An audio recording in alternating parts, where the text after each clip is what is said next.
But it's so true. Most of us get caught in our businesses offering the same service day in and day out of the same product. And there's opportunities for us to do it different. There's opportunities for us to outpace the competition, to stand out in the marketplace, and not just be a voice. How many know it's a tough business world out there? Very competitive. This whole blue ocean book, this whole concept, most of us live in what this author calls a red ocean of competition. There's a lot of sharks in the water, a lot of blood in the water, everybody going after the same fish, okay? It's a red ocean. Blue ocean innovation puts you in an ocean of your own, right? There's no other sharks, okay? And that's the Steve Jobs of the world and so forth. When you learn to look at your business and ask critical questions, ask and reflect on what you're doing, you will come up with creative ways to change it up. You may not create a new product like an iPhone or an iPod like Steve Jobs did and change the music world, or invent some crazy technology that changes the way that we do things from day to day. That's one way to do it. But the other way is to take the product or service that is known to the public and think of different ways to do it, like Doug Dees did. The problem is most organizations, most companies, and most business owners, there's a real critical problem, and it's about to pop up on the screen. We can't think. We're not taught how to think this way.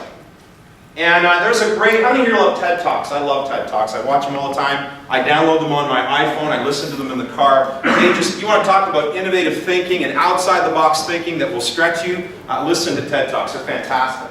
And one of my favorites is by a lady by the name of Margaret Heffernan. And she tells the story of a lady by the name of Alice Stewart, who was a doctor in the 1950s. Now, Alice Stewart was a doctor who was studying what caused cancer in children.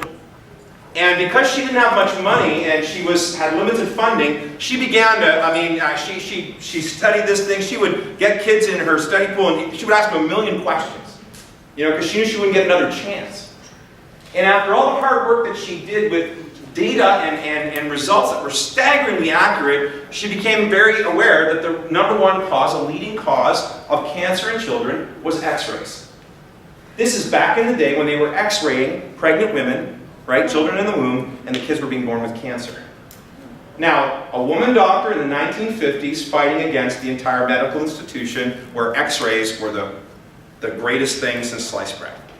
How easy of a job do you think she had? Now, what she went about doing is, in order for her to fight the medical establishment, in order for her to convince the medical establishment that they needed to stop doing this because it was killing kids all over the world, she actually began to work with a colleague of hers. She hired a colleague who would do nothing else but in her company, in her business, in her practice, challenge her thinking. She hired a guy who does statistics. I can never say that word. It's the French in me. Thank you, that guy. And this guy, she was great with people, he was great with numbers and data. And he would spend every single day trying to tear apart her arguments. How many would like to work in that kind of environment? How many of us have the courage to work in that kind of environment? I'm married. Now I'm married into it. That's a whole other seminar, man. And you see Diane at the end of the night getting for her relationship boot camp. Take their name down. So. But seriously, she wanted to be able to stand up to the best of the best and be able to stand with great conviction and know that her ideas were sound. And she tells this story in such a way, she says that most of us, the problem is, the reason we don't think is because we surround ourselves with people who think just like us. Is that true? Because that's what we're comfortable with.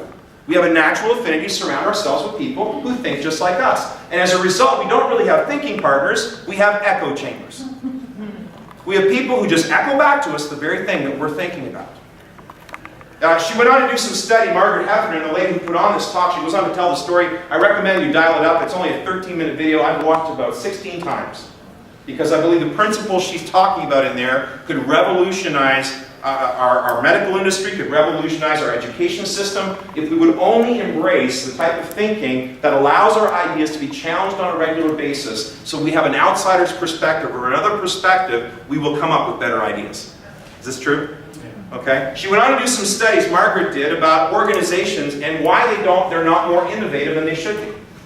The studies she did were among executives in high-ranking companies, and she discovered that nearly 80% of them were afraid to speak their mind because of repercussions.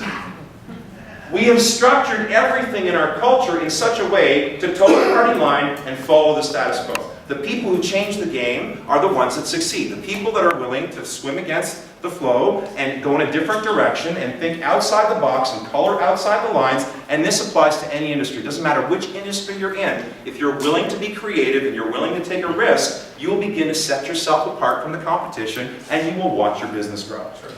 They'll begin to seek you out because you're doing it differently than everybody else. Does that make sense?